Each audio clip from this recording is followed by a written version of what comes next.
Kroz AKIS, sustav prenosa i inovacija u poljoprivredi i ruralnom razvoju, podupire se izravno uzajamno učenje i uključivanje svih dionika u procesu razmjene i stjecanja znanja, te njihova interakcija, što ćemo vidjeti i u sljedećim primjerima. Hrvatska agronomska komora osnovana je 2021. godine. Imamo sjedište u Zagrebu, 405 članova. Svi agronomi koji su prošli imaju visoku stručnu spremu, prošli su stručni ispit, ovlašteni su i imaju status ovlaštenih agronoma, odnosno privatnih savjetnika. Oni su od iznimne važnosti za naše hrvatske poljoprivrednike. Poljoprivredni proizvođači su željni znanja. Hrvatska agronomska komora je tu u prilici da podijeli sa proizvođačima svoje znanja, svoje iskustvo, bogato iskustvo koje su stekli na terenu i na taj način da podignemo podizanju produktivnosti naše poljoprivredne proizvodnje i samim tim odgovorimo na sva potrebita pitanja koja su potrebna od agroekoloških pitanja, inovacija i svega onoga što je potrebno proizvođačima da stvore veću profitabilnost. Znači u tom dijelu Hrvatska agronomska komora preko naših ovlaštenih agronoma kroz privatnu savjetodavnu službu pomaže ljudima kroz različite stručne edukacije kako u prijenosu znanja, tako i u savjetovanju. Hrvatska agronomska komora se javila na mjere ruralnog razvoja, mjeru 7801 i 7802. Tu je prijenos znanja i savjetovanje. Prvi je prijenos znanja. Održavamo radionice, znači to su radionice za poljoprivredne proizvođače, oni koji žele biti, potpuno su besplatne za naše poljoprivredne proizvođače, gdje ih upoznajemo sa novitetima koji se odnose za same poljoprivredne proizvođače. Većinom su to agroekošeme, znači proizvodno vezana plaćanja, ekologija, mladi poljoprivrednici i ostale teme koje su njima potrebne kako bi oni doprinijeli više, saznali više i unaprijedili svoju proizvodnju koja im je potrebna u postizanju samog zahtjeva za prijavu poticaja. Zatim imamo individualno savjetovanje, znači savjetovanje poljoprivrednih proizvođača gdje mi prenosimo znanje kroz savjetovanje u individualnom smislu, tako da mi dolazimo kod proizvođača direktno, dajemo im edukaciju, savjete i više od onoga što oni očekuju.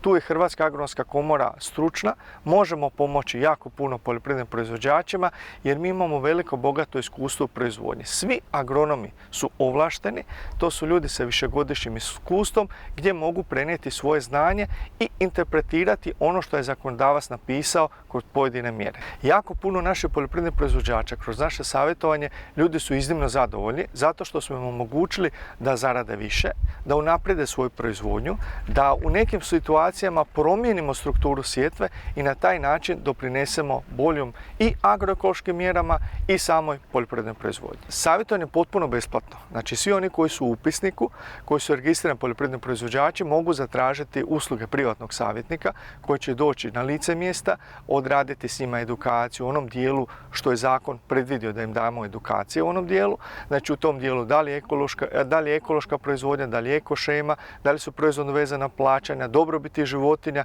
ili udio u stočarstvu. Znači tu će im naši ovlašteni agronomi pomoći kroz savjetovanje direktno s tim proizvođačima kako im doprinijeli njima, da im bude lakše, da im olakšamo njihovu proizvodnju i naravno da se možda čak i usko specijaliziraju u pojedinim poslovima, što je jako bitno, tako da neki ljudi često puta imate situacija da se ljudi gube, ne znaju šta da se odluče, šta da siju, koju kulturu. Morate se držati raznolikosti usjeva, morate se držati plodoreda. Tu su naši ovlašteni agronomi, privatne savjetnici da tu pomognu proizvođačima.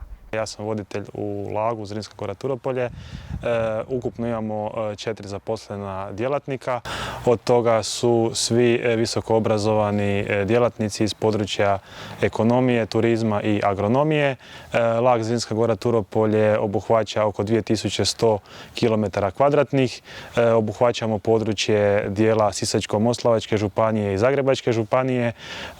Tu su ruralno područje grada Velike Gorice, grada Siska, isto ruralno područje, te gradovi Petrinja, Glina, općine Donji Kukuruzari, Lekenik i Orle. Znači sve ukupno imamo 8 jedinica lokalne samouprave, brojimo oko 120 do 130 članova, taj broj varira iz godine u godinu i veliko je područje, tako da imamo veliki broj poljoprivrednika, oni koji se bave i ruralnim turizmom i i koji se bave preradom proizvoda iz primarne poljoprivrede u proizvode dodane vrijednosti, te kroz naše natječaje i potpore potpomažemo i sufinanciramo razne projekte u novom programskom razdoblju. Lokalne akcijske grupe imaju dosta veliku ulogu na ruralnim područjima jer provođenjem koncepta lidera povezuju se i umrežavaju ne samo poljoprivrednici nego kroz provedbu lidera se uključuju i udružuju svi ostali sektori koje obuhvaća lider, znači i civilni javni sektor skupa sa gospodarskim u koji spada i poljoprivreda, a provedbom tih intervencija koje su sad na raspolaganju kroz intervencije laga i lidera, u mogućnosti su se održavati i razne radionice kako bi se potaknulo poljoprivrednike i ostale dionike sa lagovih područja da se udruže, da krenu u provedbu zajedničkih projekata i da što više se obrazuju, jer i kroz AKIS je obrazovanje, edukacije i radionice jedan od glavnih motiva i ciljeva radi kojih se to provodi, tako da i poljoprivrednici i ostali dionici na ruralnom području kroz AKIS i naravno kroz lokalne akcijske grupe mogu doprinijeti tome da se te edukacije i ostvare na ruralnom području. Projekt udruživanjem do jačanja kapaciteta poljoprivrednih proizvođača je projekt koji je provođen u prošlom programskom razdoblju kroz projekt suradnje iz mjere 19.3.2. Kroz njega smo mi kao LAG Zrinska Gora Turopolje i ostali partneri iz ostala 3 laga pokušavali i udružiti određene grupe poljoprivrednika kako bi lakše se imali svoju promidžbu i kako bi lakše plasirali svoje proizvode na tržište. Mi konkretno kroz naš dio projekta smo provodili edukaciju koja je bila vezana za organizaciju zadruge i pokretanje zadruge te ostali oblici udruživanja poljoprivrednika, a još smo kroz taj projekt nabavili stroj za berbu bobičastog voća koji služi i sad u ovom periodu za berbu najčešće aronije. Znači svi poljoprivrednici s našeg područja mogu brati svo voće koje je bobičasto, a prikladno je tom stroju da se može brati. I kupovali smo još prenosne štandove.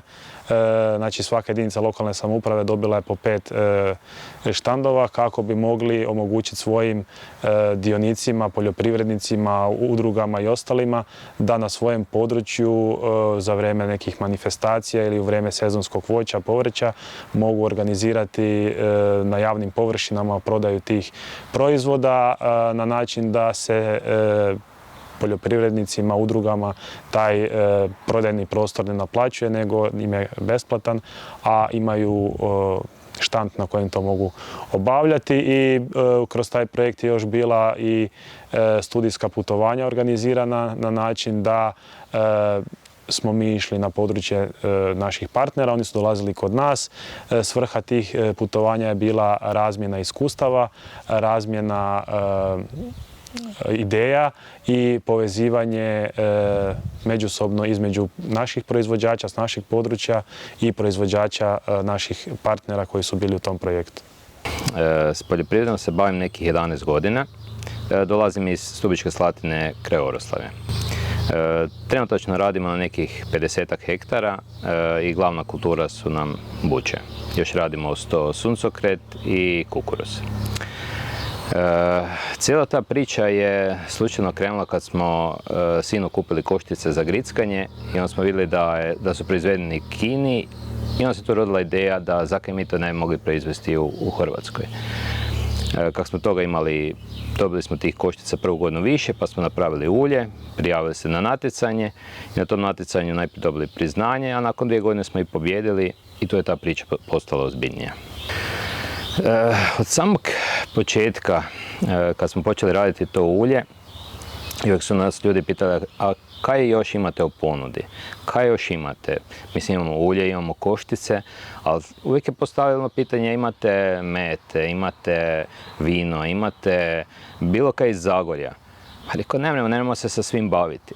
I onda smo tu počeli suradnju sa prijateljima koji imaju isto OPG-e, pa kad smo vozili svoje ulje, preporučili smo nekoga drugoga sa medom, sa vinom, pa dajte njima. A on vidio kad bi mogli to sve kupiti na istom mjestu. I to se već od početka ta ideja se onak stvarala. I onda se mislim da to bilo 20. 21. Izašao taj natječaj kratki lanci opskrbe, to je bilo 16.4.1. I onda kad smo taj natječaj čitali, to je u biti bilo ko stvoreno za nas, jer čitavo vrijeme smo o tome razmišljali. U tom natječaju bilo je, mislim da mora biti 5 OPG-a, a mi smo već i nas petero je već surađivalo, tako da nismo imali nekakve pune, kako da velim, nekakve razmišljanja i to. I tako da u biti nama je bilo lako napisati projekt kad je priča već bila super. Otvorili smo dućan u Zagrebu, u Zvonimirovoj 31, to je skoro centar grada. U početku bilo nas je 5, ali stalno su nas, da li bi se mogli mi uključiti. Sad imamo preko 20 OPG-a iz Zagorja. Naravno imamo i Istrijana jednoga kojeg, jer Zagorje čovjek niko ne proizvodi maslinovo ulje, ali s obzirom kakva se klima mijenja, uskoro vjerojatno i budemo. Od srpnja 2025. i ovdje tu na lokaciji u Stubičkoj Slatini, znači možete nas potražiti i u Bučogradu. Taj projekt 16.4.1 i te intervencije koje budu i nastavak toga projekta je fantastična prilika za male proizvođače, jer im to daje poticaj da se razviju i da neko tržište svoje stvorio. Mi svi imamo nekakve svoje već stalne kupce ili trgovine s kojima radimo, pa i mi moramo, neko ko je već u tom lancu i mora povezati da mogu plasirati svoje proizvode. Jer masa njih proizvede, a nema ih kud plasirati. A ovo je super, nema neke marže, nema posrednika, nego direktno proizvođač mora u dućanu sudjelovati. To je fantastična priča, šteta kad nema i više tih projekata, jer jednostavno povezuju ljude, povezuju male proizvođače. Trenirala sam projekt inovativne metode ekološke proizvodnje sjemena čuvanih sorti na poljoprivrednim gospodarstvima koji se provodio od 2022. do 2020. Početka 2025. Projekt je uključivao 5 partnera, osim Hrvatskog saveza ekoloških proizvođača koji je bio nositelj. Partner je bio i Institut za poljoprivredu i turizam iz Poreča koji je bio u stvari stručna podrška i imali smo nekoliko proizvođača, znači OPG Mucko i OPG Babić, oni su proizvodili ekološku heljdu, OPG Juretić, kod njega je bio ekološki grah i kukuruz i ekološko gospodarstvo Iličić u sklopu Hrvatskog saveza udruga ekoloških proizvođača gdje smo uzgajali sjeme ekološkog povrća. Kroz program očuvanja i održive uporabe biljnih genetskih izvora dobili smo početno sjeme za početak proizvodnje, što je bio u stvari i ogromni poticaj da krenemo u cijelu ovu priču. Primijetili smo da sjemena čuvanih sorata u stvari nema u proizvodnji.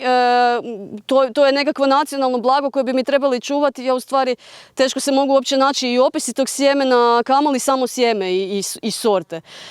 Čuvaju ih uglavnom pojedinačna gospodarstva i dio se čuva u Nacionalnoj banci biljnih gena, ali uglavnom to je jedna baština koja je prilično zapostavljena. Mi smo htjeli kroz ovaj projekt dati mogućnost poljoprivrednicima da dođu do tog sjemena, da mogu na svojim gospodarstvima uzgajati te naše tradicijske autohtone sorte i u stvari da te sorte iz kolekcije Nacionalne banke biljnih gena budu na neki način živuće, ne samo muzejski primjerci koji se čuvaju u nekoj kolekciji, nego da one stvarno budu na poljima.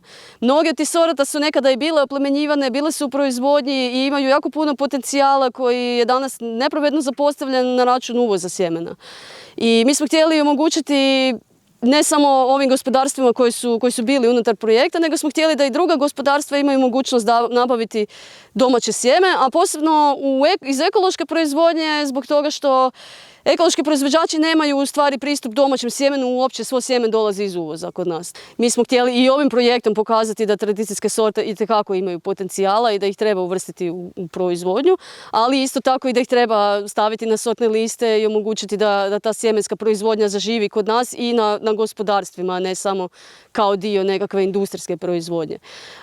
Gospodarstva imaju za to isto tako mogućnosti i potencijala, međutim potrebno je na neki način se probiti kroz svu tu šumu propisa koja je kod nas dosta komplicirana proizvođačima i zbog toga smo htjeli da ovaj projekt u stvari bude neka mogućnost da mi prolazimo kroz to zajedno, da jedni druge potičemo, da učimo jedni od drugih, da na neki način kad neko uspije riješiti jedan dio papirologije onda pomogne i drugima da riješi isto to i na taj način je u stvari to je jedini bio put kako je to bilo moguće. I onda nam je ovo bio dodatni poticaj da u stvari vidimo na koji način tu proizvodnju registrirati, što su sve koraci, prošli smo edukacije, imali smo suradnju i sa Agronomskim fakultetom i sa Veleučilištem u Križevcima koji su nam pomogli. Naša ideja znači je bila okupiti proizvođače koji se žele početi baviti proizvodnjom sjemena i dati im tu jednu stručnu podršku i zbog toga je ova operativna skupina bila jako dobra jer povezuje stručne institucije sa poljoprivrednicima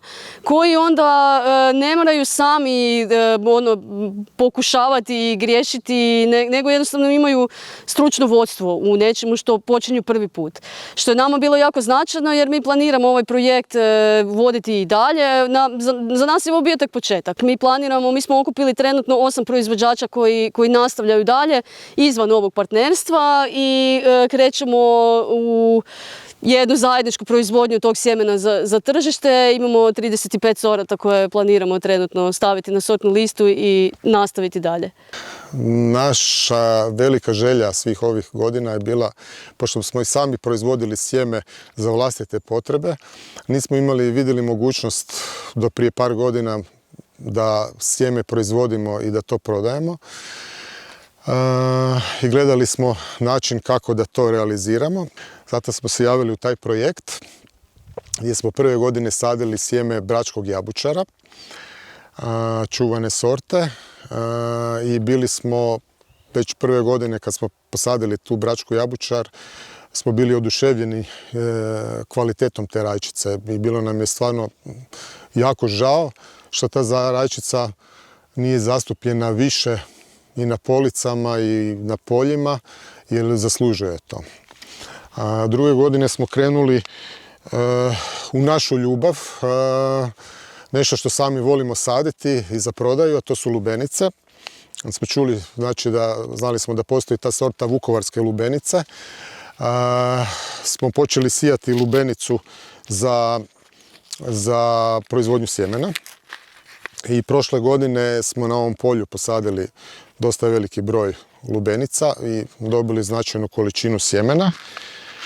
Sama lubenica nas je također oduševila kvalitetom, okusom, izgledom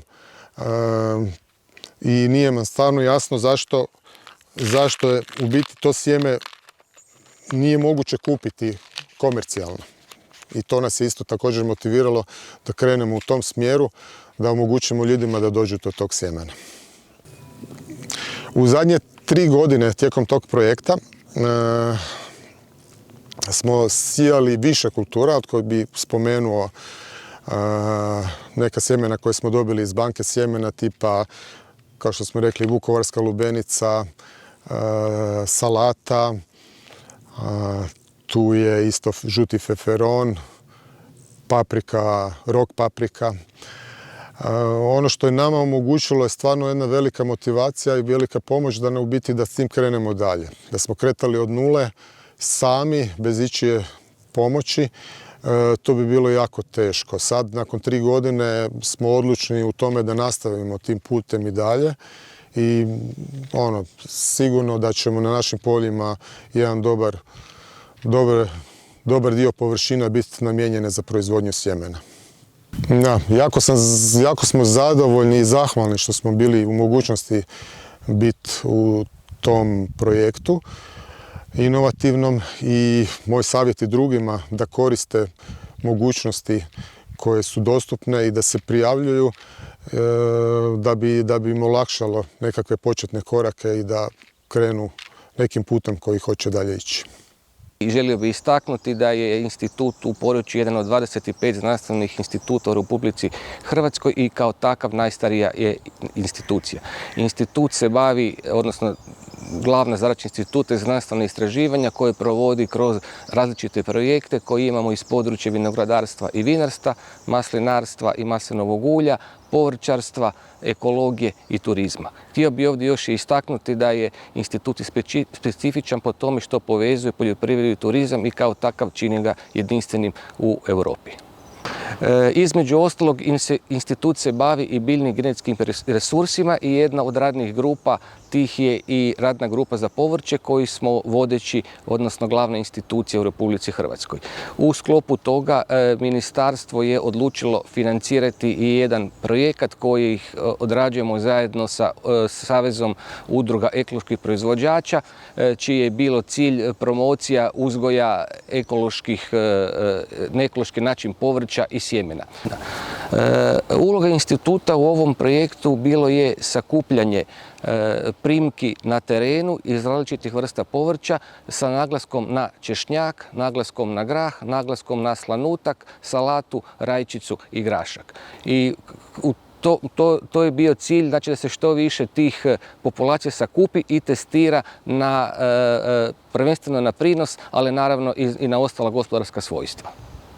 Vidjeli smo da prijenos znanja i inovacija kroz prijave za intervencije strateškog plana zajedničke poljoprivredne politike za osnivanje kratkih lanaca opskrbe i operativnih skupina u inovacijskom partnerstvu imaju ključnu ulogu u napretku poljoprivrede, OPG-ova i ruralnom razvoju. Poljoprivrednici se suočavaju s brojnim izazovima, stoga je znanje najvrijedniji resurs kojim se mogu naći rješenja. Proizvođači koji se povezuju i udružuju, educiraju i primjenjuju inovacije, postižu bolje rezultate i osiguravaju budućnost svojeg obiteljskog poljoprivrednog gospodarstva.